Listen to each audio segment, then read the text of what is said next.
So, good afternoon. My name is Aaron DeLong. I'm the Delaware Valley Sustainability Hub Manager for PASA. And today we're going to talk about forage testing your pastures. Now, the first question with forage testing is why would we forage test?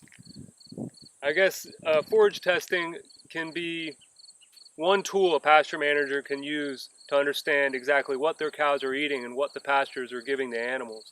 There are a lot of other tools, obviously, observation being number one, but sometimes laboratory analysis can either confirm what we're thinking about the forage and its physical and chemical nature, or maybe it can change our perception a little bit. What are we going to need to do this forage testing? Well, I've got a Ziploc bag, and that's all I've got.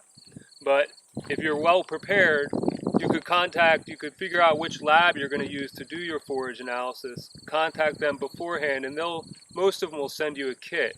And then you can sample in a Ziploc bag or sample in the forage sampling equipment they send you. So when do we want to sample the pasture?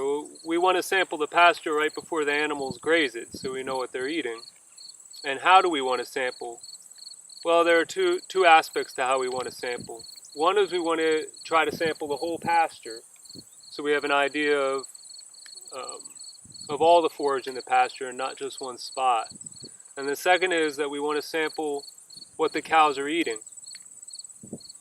So I'm not going to use scissors to cut the forage. I'm actually going to use my hand, and I'm going to try to mimic the way a cow's tongue will tear and rip the forage off, concentrating on the top part of the forage.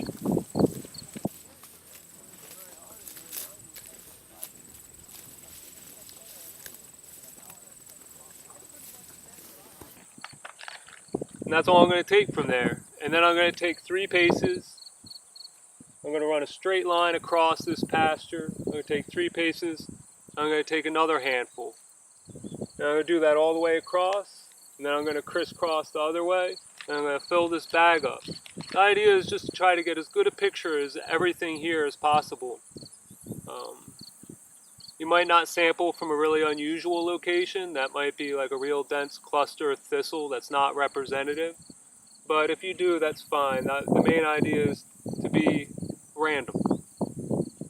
So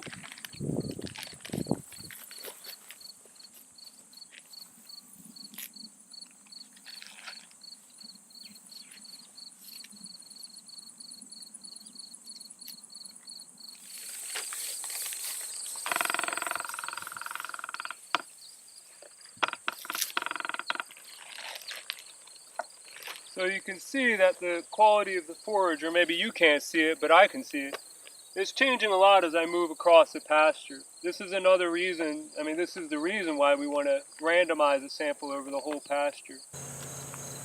So I've got my sample. The amount of forage you're going to need to sample will depend on the lab you're going to work with. For the lab I'm working with, 1 full Ziploc bag, about 1 pound of forage is sufficient, but some labs might need more than that. As soon as I get back from the pasture, the first thing I want to do is get this sample in the cooler, keep it chilled until I can get back to the house, cut it up into pieces, and then freeze it to get it ready for shipping. So now we're going to have a clean plastic bucket. I've got a clean bag. Now I'm just going to take what I gathered, and I'm going to cut it into 2 to 4 inch pieces. And this is really for the lab. The lab is going to put all this in a blender, and this will make it easier. Now I got it all cut up, and I'm just going to jam it back in the bag.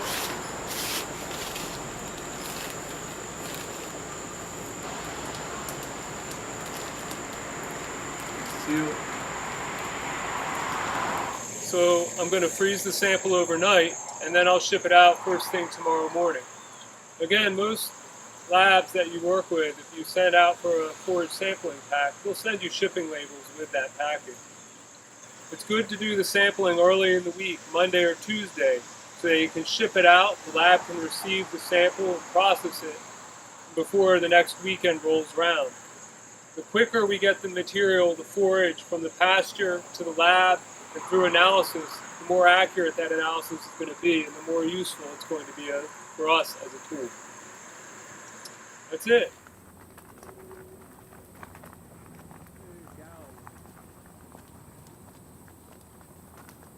Boy, it came in quicker today. We're ready for that bar.